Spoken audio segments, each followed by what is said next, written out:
Hey guys, Omni here. Last night, the first trailer, the first teaser for Spider-Man No Way Home finally came out.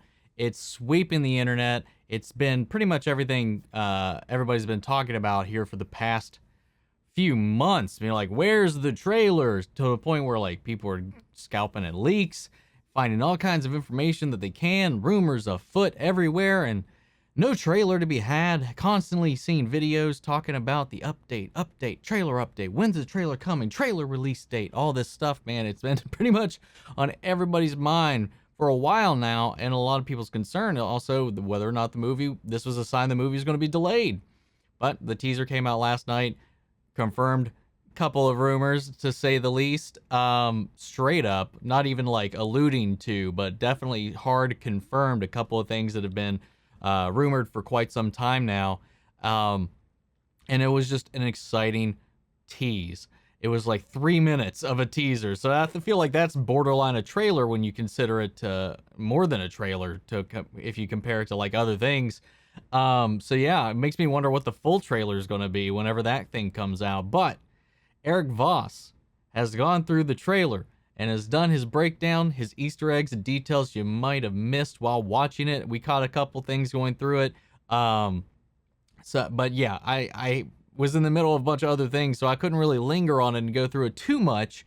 So Erik has done that legwork for us here today, so we're going to be checking out his video. If you're not subscribed to these guys, check it out. This one's a little bit of a lengthy one. It's 24 minutes and 55 seconds long, so this is one of their longer ones for a 3-minute trailer. You know, this is longer than some of their full episode breakdowns for like The Falcon and the Winter Soldier, for WandaVision, for What If. So makes me wonder what all's in this video. But guys, we're about to dive into this, so let's go ahead and see what our buddy Erik has found.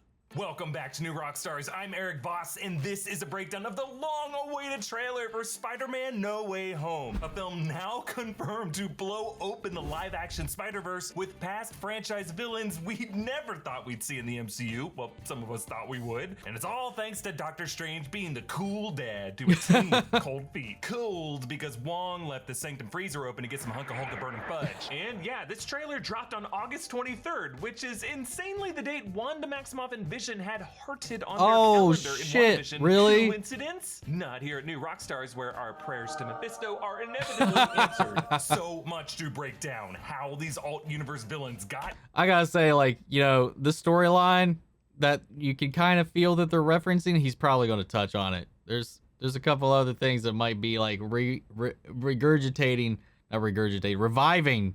the Mephisto train. We'll see. Hear how this fits in with the other multiversal MCU titles we've been talking about. What other Spider-Verse cameos could be happening now? So let's break this down frame by frame for every detail you might have missed. Okay, the trailer opens with the 3 first notes of the 60s animated Spider-Man theme. Spider-Man. Yep. Spider-Man. Oh, look at this. Peter and MJ are on a rooftop reading through news headlines in the New York Post, reading Peter Parker and his spider minions with an image of Peter's big yearbook photo head on Spider-Man's smaller body. Puppeting marionettes with Ned, and it looks like MJ's face is on them. Wow. Oh, don't Oh do yeah, them like that goes into Then on the backside what of the she was newspaper, talking it looks about. like Pray for New York. And then awesome detail here in the graffiti in the background, a nice little nod to Ditko for Steve Ditko, nice. co-creator of Spider-Man with Stan Lee, and the artist who inked much of the trippy Yeah. Doctor Strange artwork that is inspiring this movie. Now, Spider-Man Far From Home ended with Spider-Man publicly revealed as Peter Parker with this same photo in a doctored video from Mysterio that made his death from a ricocheted Stark drone bullet that he actually fired look like Peter ordering the attack, as well as the full attack on London. That video was released by Quentin Beck's team after his death and was broadcast by J. Jonah Jameson, host of the DailyBugle.net, with J.K. Simmons reprising his role after playing it in a different cinematic universe. That was the Sam Raimi trilogy. And in those movies, the Daily Bugle was actually a print newspaper, as it seems to be in Sony's separate Venom and Carnage universe, but here That's in a the fair MCU, point. it's an InfoWars-inspired online outlet. That's not Perhaps something why I they're really not kind reading of the print associated version it here. with. MJ jokes about the gossip that Peter could hypnotize females, referring to a real thing in certain types of funnel-weaving spiders in which the males produce pheromones to cause females to enter a passive trance-like state. While that's not really one of Peter's powers, Multiverse. No. He does in this movie ask Doctor Strange to memory wipe all of society, and maybe guilt over MJ's gaslighting bit is one of many memories that Peter decides he does not want to erase, actually. We see the direct aftermath of the Far From Home post-credit scene as Peter and MJ flee the Penn Station corner to zip through Times Square as J. Jonah Jameson's voice trumpets Peter's identity. The giant screens project that same yearbook photo with Peter's face half covered with the Spider-Man mask, an image that has appeared on the cover of several Spider-Man comics, but memorably on Spider-Man 366 in 1992 when Red Skull and Taskmaster tricked Peter with the return of his parents. And Peter finds himself in custody, cuffed to the table, confronted with this photo. He could it looks easily like break that body. too at Now, any Peter's time. wearing his nerdy, the physics is theoretical but the fun is real shirt, which he was also wearing on the day Tony Stark dropped him off after the Civil War airport battle. Now the guys questioning him based on their patches are from the DODC, that's Department of Damage Control, the same agency that cleans up the Avengers' messes seen at the start of Homecoming. Looks like now they're also the feds who step in whenever an Avenger gets in legal hot water. And it's here where some fans are still speculating that Matt Murdock, Charlie Cox from the Netflix Daredevil, could appear as Peter's defense attorney. I will say it is interesting how the frame cuts off the face of the guy on the right with his sleeves rolled up, with arms as hairy as Charlie Cox's arms. I was like, that arm hair, man. Though I don't think it's the. I want it to be, but I don't think it is. Like back to this scene where we see the guy outside the holding area, the interrogation area.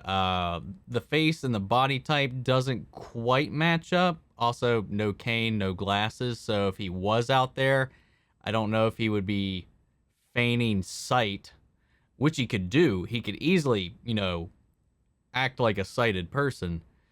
But, like, I don't know if that would be the case. So it's like, I don't know. I want it as much as I want it. I don't know that this guy is in there. I still will hold out hope that Matt Murdock will make an appearance in the film in some way. Get one through a sanctum winter. I will say he seems But a bit I don't think it's this aggressive guy. with those files to be Peter's defense attorney, but I don't know, maybe he's really mad at Peter let his cover get blown. I'm not really Maybe. sure though. I will say See, this guy like, it seems to doesn't have a look slightly like him. different body shape than Charlie Cox does. The And files head. Peter looks through could be all the structural damage left behind in Spider-Man's wake over the years, like the Washington Monument, the Staten Island Ferry. That could also be another MCU trailer trickery, because we've seen multiple times before that scenes have been digitally altered for the trailers to conceal certain things. Which, when you go down that rabbit hole, you could just say, like, everything is that. So it's just like, there's no way to know most of the time. And now, since they assume those Stark drones were all controlled by Peter the whole time, all the damage we saw in Far From Home. Then a wide shot shows Midtown Science and Tech. Now, in the skyline, you can make out the tower that was once Avengers Tower, which was recently remodeled to be given an atrium with a nearby sign on the ground level reading, "We are so excited to show you what comes next," with the numbers 1, 2, 3, and possibly a hint to the Fantastic Four. Now, the popular theory is that the building Or could become Phase Reed 4. Richards' Baxter Building. And now that Spider-Man director Since Jon that was Watts the is final directing a Phase Fantastic 3 Four film. for Marvel Studios as well, I think that's a strong possibility. Now, on MJ's walls are some of her sketches, including the same one she did of Coach Wilson. That was Hannibal Buress' character in Homecoming when she was drawing people in crisis. Peter heads into school with Ned and MJ, all harassed by protesters. Behind them is Flash Thompson, now with blonde hair. Who does this guy think he is? Natasha Romanoff? Now, some of the signs in the distance are from people supportive of Peter. That's nice to see. Looks like We Heart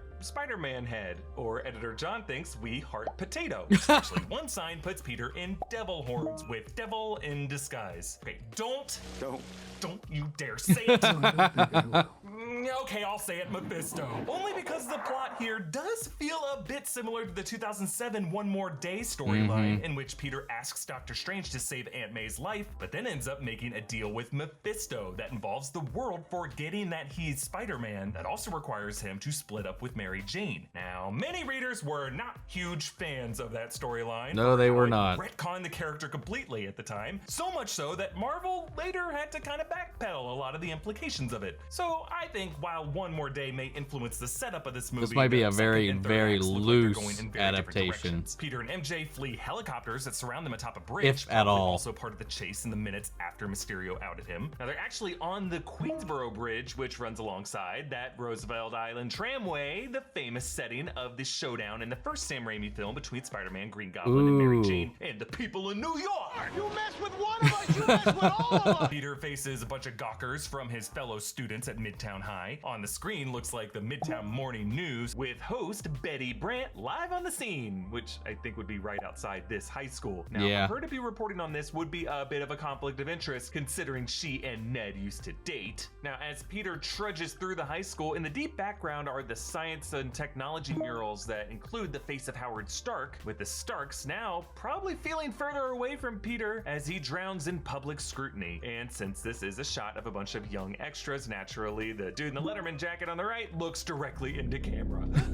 Then a shot of the camera rushing in on Aunt May and Peter's living room. They're watching J. Jonah Jameson's Daily Bugle show on the TV. This could be the moment authorities swarm their home to detain Yeah, them you for can see the questioning. lights They actually see outside the Ned window. and Aunt May in an interrogation room. Peter sees decorations showing plumpy little Doctor Stranges with witches' hats as Halloween decorations, giving him the idea to ask Doctor Strange for help. Now remember, in Far From Home, Mr. Dell thought the attacks were the doing of witches. What do you think it is? You know, being a man of science, witches. Which we later saw him looking up on his phone. The events of WandaVision were set before Far From Home, suggesting that Mr. Dell's fear could have come from reports of the Scarlet Witch and Agatha Harkness in nearby New Jersey. And now Peter is remembering if those sorcerers could manipulate memories, so too That's a could the good sorcerer point. in his corner. So Timeline, Peter arrives man. at the Sanctum Timeline. Sanctorum, finding the interior frozen. Interesting. And if you look at the top of the stairs there, Doctor Strange is floating. So cool. Now this is the first time we have seen the Sanctum interior since the opening act of Avengers Infinity War, when Hulk, transitioning back into Banner, blasted a hole in the roof with the Bifrost from Heimdall. Maybe that hole was left open to let in a recent blizzard, but I don't know. The stairs have been repaired with a fresh layer of frost on top of them, but also one room in the Sanctum contains doors to other geographic zones, including one with a cold climate of heavy snowfall. Maybe one of those doors was left open, but the ice could be some form of magic gone awry or a reflection of the Sanctum's mystical health. But it is worth noting that in addition to Both. Doctor Strange dusting All upon of the the snap, above. the official screenplay for Avengers Endgame confirmed Wong also dusted. So between May 2018 and October 2023, this place was abandoned. Strange's cloak of levitation clings to his shoulders over a heavy winter jacket, and underneath that, a hoodie for Columbia University. That's Doctor Strange's alma mater. And Doctor Strange has a mug showing a fox reading "Oh, for Fox's sake." Also, it is for Fox's sake that this bub now has a wider multiverse of X-Men and Fantastic Four to cross over into. Can we get on that, please? Then a shot where Peter pulls off a mask while wearing a new black suit. Now, designs for this integrated suit leaked via merch earlier this year. It has gold lining, described as having mystic spiderweb effects, meaning this was designed for Peter by Doctor Strange. Maybe one that allows him to toggle among passing. That shot, hold on, I'm gonna rewind it because on the merch, like we can see like red. There's like no indication of red on his gloves or on his arm shoulder here, like we saw in the merch shot. Hold on, let me just back it up to that real quick. See, like the gold is a lot more prominent on the figure too. See, look, we got whatever this is. Maybe that's like something that comes out of it. But yeah, red fingertips, the red underglow. We got like the forearm. It's red. Described as having Is this a completely different black suit? Maybe the early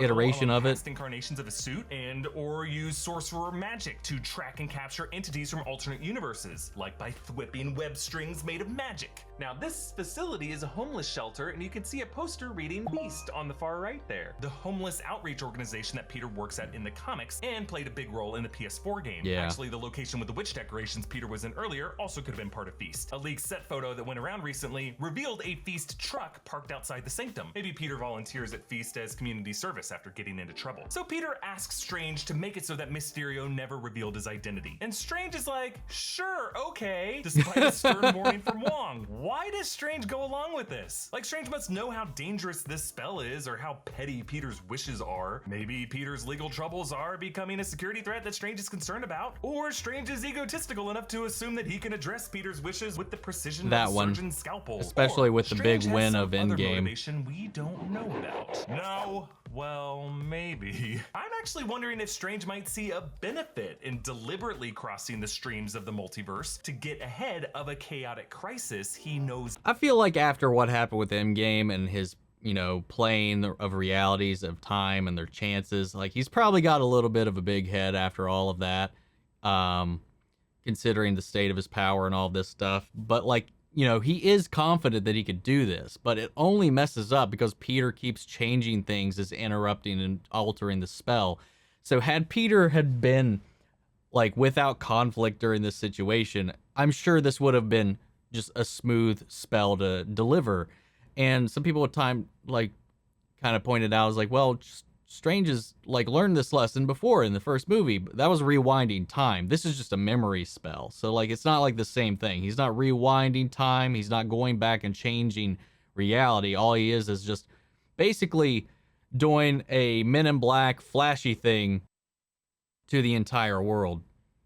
Is coming, in which he can harness some interdimensional warriors or begin to imprison some interdimensional threats. More on that strategy in a bit. Meanwhile, I'm not sure where Wong is headed, only to guess that he could be off to face Abomination in a cage fight in Shang-Chi. Though, if you look closely on the other side of that portal, you looks might like a make spa out a or structure with vacation. Who pillars knows? and a trellis overhang. We actually saw that structure in the Camartage training yard in Doctor Strange, so that must be where he is headed. Strange conducts Didn't that get the spell destroyed, in what looks though? like the sanctum I don't basement remember. with the Eye of Maybe I'm wrong. Agamotto once again around his neck. That's odd, considering the necklace's purpose seemed to be to house the time stone, which Thanos has atomized, and Thanos shattered that It's necklace on just a Titan nice, Infinity War, even though one brief shot in Endgame accessory. included a continuity error of Strange wearing it. Perhaps the necklace is a decorative piece that Strange reforged, or an artifact that he uses to store other mystical tokens of use to him, like a locket picture of Wong. Doctor Strange floats in the same pose that he made when looking forward at the 14,605 future outcomes, which makes sense because this spell involves Strange accessing different timelines in the multiverse. Now, as part of the spell, Strange pours a golden fluid in a bowl, which then strings out all pensive-like as a strand that morphs That's what I into thought a about, ring too. of runes, similar to the ones on leaked promo art. Now, that strand might be a piece of Peter's hair. Remember, Doctor Strange similarly used a piece of Thor's hair to conjure a spell that located Odin,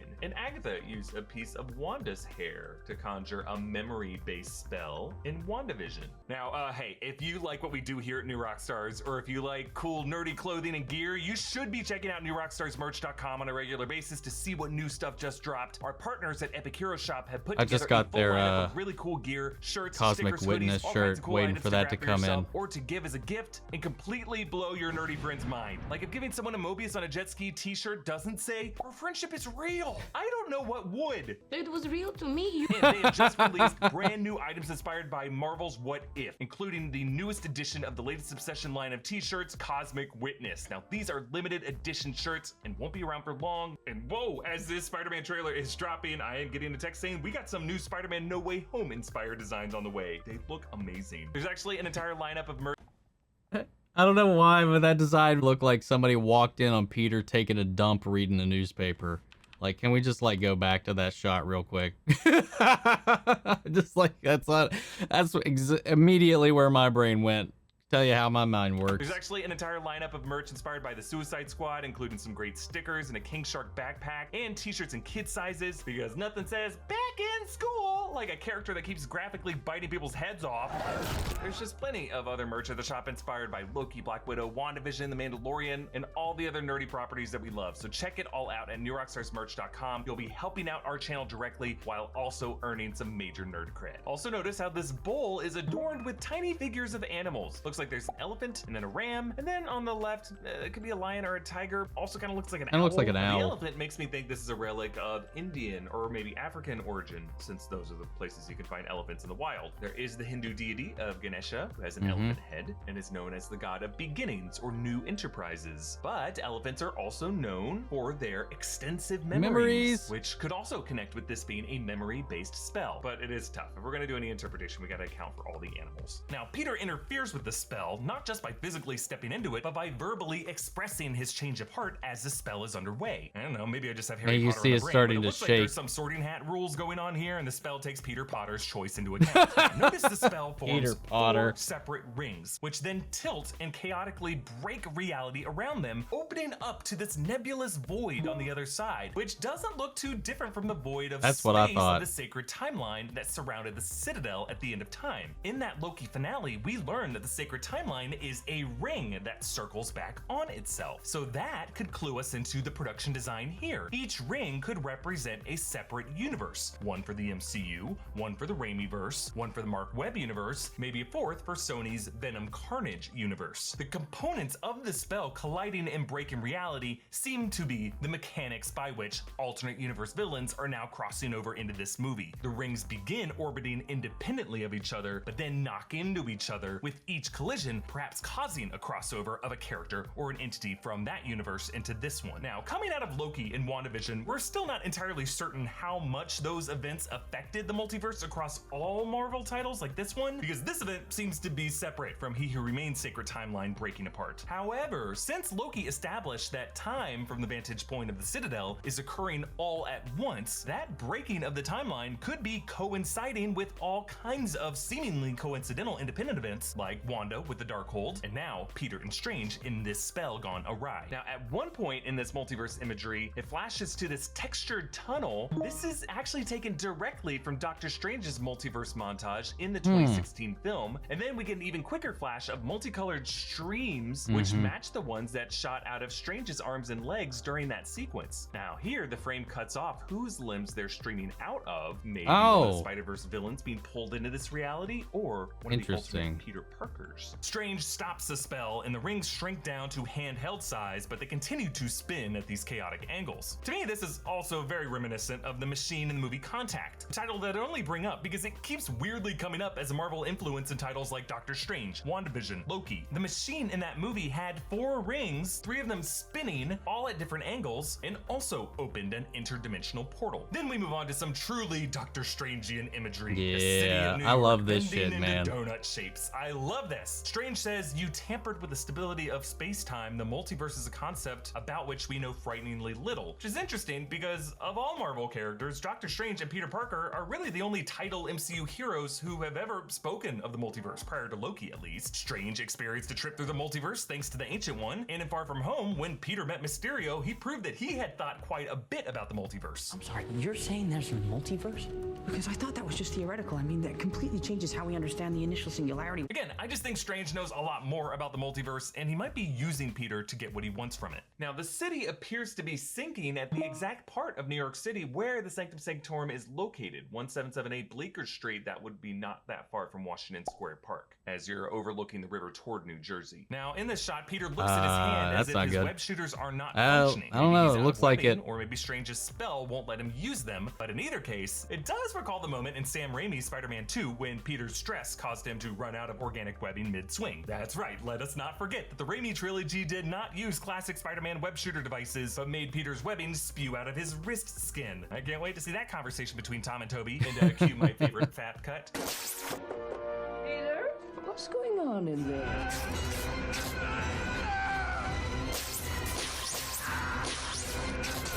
Next, this shot of a dust cloud What the swirling fuck? among some news vans, including a Daily Bugle van, and then a bolt of lightning strikes through it. We might be seeing 2 Spider-Verse villains here, Electro and Sandman. Jamie Foxx, Yeah, I heard who played somebody Electro in the mention Mark that Webb, Andrew Garfield, Amazing in the Spider-Man 2 in comments. 2014, was the first past villain confirmed for this movie. Until now, Thomas Hayden Church Sandman from Raimi's Spider-Man 3 in 2007 has only been rumored. Then Strange faces Spider-Man on this speeding train through what looks like the freaking Grand Canyon. Aside from the mountainous setting, does evoke Tobey Maguire's Spider-Man famous duel with Doc Ock in the 2004 film. Strange duplicates the train car into 8 of them, similar to his Images of Icon spell that he used against Thanos.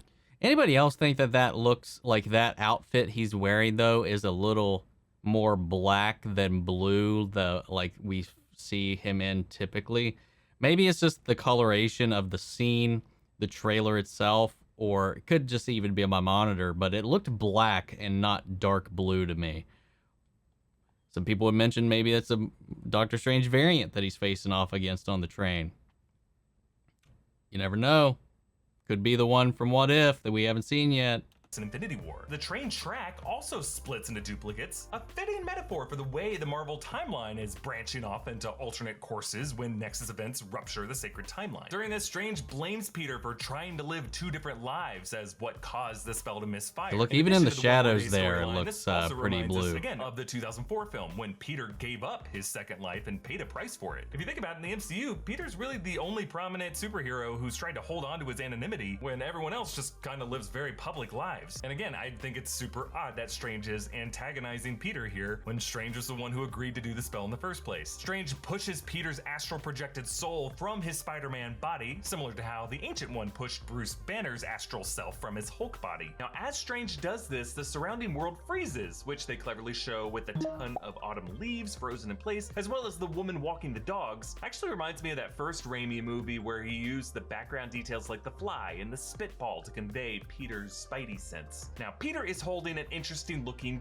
cube, and you'll notice it has the seal of Vishanti on the sides. What is this? I am wondering if this could be an artifact from Doctor Strange's collection, a kind of pocket prison that Strange uses to contain the alt-universe villains that he is trying to corral. I guess kind of like a Ghostbusters trap. This seems to be the MacGuffin football that Peter and Strange wrestle over possession of. Strange wants it for his reasons, maybe Peter wants it to release these captives back to their homes, thus No Way Home. Then Peter wears his Iron Spider armor on the overpass, the setting of a major set piece. We'll talk that is one of the rumors that have come in out the beginning of Far From Home, that there was a prison involved. Crime family. Other than that, he left it charging in his bedroom. SWAT police close in on a burning building. Based on Happy Hogan's reaction, I'm wondering if this could be that safe house that Peter, MJ, and Ned were using based on those early production photos that were released. And now one of Peter's enemies could have found it and bombed it out, maybe with some pumpkin bombs. Then a very quick shot that I think explains a lot of what is going on. Peter is in a dark, murky place, and then suddenly the lizard jumps out at him, hitting a transparent barrier. Whoa! So remember, Rhys Ifans played the lizard in the 2012 I didn't see that at all. I think this is the interior of that pocket prison artifact that Peter and Strange have been fighting over, and that Strange is collecting all these eclectic Sinister Six villains like Pokemon and Pokeballs because he knows the multiverse is about to erupt and he wants to neutralize all potential threats before that happens. Look, folks, if this Pokeball Ghostbuster trap bullshit sounds too crazy, I will direct you to literally any other shot in this trailer. This movie is gonna be weird. Then Spider-Man takes cover from a bolt of electricity, perhaps coming from Electro, though I can't tell if the bolt is kicking up and he's in the black or suit, Sandman black and is gold forming a suit shield this time. to ground the current and protect Peter. We return to that overpass where this woman in her car is just staring at Peter, unblinking. We might be seeing time slow down again, and in Peter's spidey senses tingling as he senses the threat. Then the money shot of this trailer. A Green Goblin pumpkin grenade is tossed up from the collapsed edge of the overpass, and we hear the iconic laugh of Willem Dafoe as Norman Osborn. This was the rumored appearance I was most excited about. After this guy died in the first film in 2002, Dafoe's Osborn continued to haunt the trilogy through the mirror of his son Harry, and he stole every scene he was in. Now, if we go by Alfred Molina's quote, Dafoe Osborn might have been brought into this reality from the moment of his death, my favorite death from the Raimi trilogy. Godspeed, Spider-Man. Shwom. Oh. Oh. Don't tell Harry. But instead, Strange's spell could have yanked Osborn out of the way of that glider. Either way, Osborn and Octavius think they're in a weird kind of heaven now. However, we also hear Green Goblin's glider in the cloud of dust from which Doc Ock's mechanical arms claw at us. Oh wow, a we did. glimmer of green light. And then, as reported last December, Alfred Molina as Dr. Otto Octavius greets us. So excited to see this guy again. Now, it looks like a bit of de-aging might have been done to Molina's face. He confirmed as as such. such. Case, meaning we can also probably trust his other statements from that interview. He's wearing a turtleneck and tinted sunglasses instead of the blacked out frames and the low V plus high collar. Meanwhile, Peter suits up with the nanotech of his Iron Spider armor now coating him. Now, Doc Ock is climbing up on the George Washington Bridge, which makes the waters beneath him the Hudson. This is the river that Doc Ock drowned in the 2004 film. The moment in the river that Alfred Molina said this movie would pick up with his character from. Now, it's interesting how Doc Ock greets Tom Holland Spider-Man with a friendly, "Hi, Peter," since his Peter Parker was Tobey Maguire. This would suggest that Doc Ock is more of an expert on the multiverse logic by which he was transported to this reality, and he might be able to conclude that any version of Spider-Man is Peter Parker, even if this Peter looks different. Or in this moment, Doc Ock might might simply be greeting not Tom Holland Peter, but the Peter from his universe that he would recognize, the one played by Tobey Maguire. Or Yeah, it that would be an Doc editing Ock and the trick others being brought to here make was it- a result make us of think Peter's it's Tom. individual wish, and that his version of Octavius has more of a connection with this Peter. That's really why I don't think Peter's relationship with these villains is gonna be so necessarily. Oh, that made me think. What if the memory spell somehow, when it collided with the multiverse and it's pulling these people in, instead of like wiping Peter Parker's identity from the masses of this Earth, what if it instead provided that memory to these foreigners to this reality instead? So they're like, they know who this world Spider-Man is, and that's why there's a they're able to recognize him in that way.